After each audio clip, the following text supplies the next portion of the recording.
Hello everyone, welcome back to another video of Editing Basic.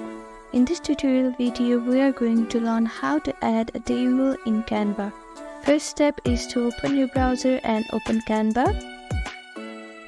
Now after opening Canva, click on the element option and here on the search bar type in table. Now here you can see different tables that you can add as you prefer.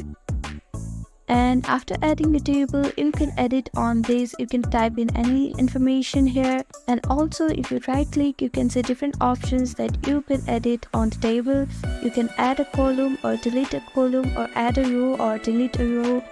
So these are the simple and easy steps that you can follow if you want to add a table in a Canva. Thank you for watching this video. I hope this video was helpful to you.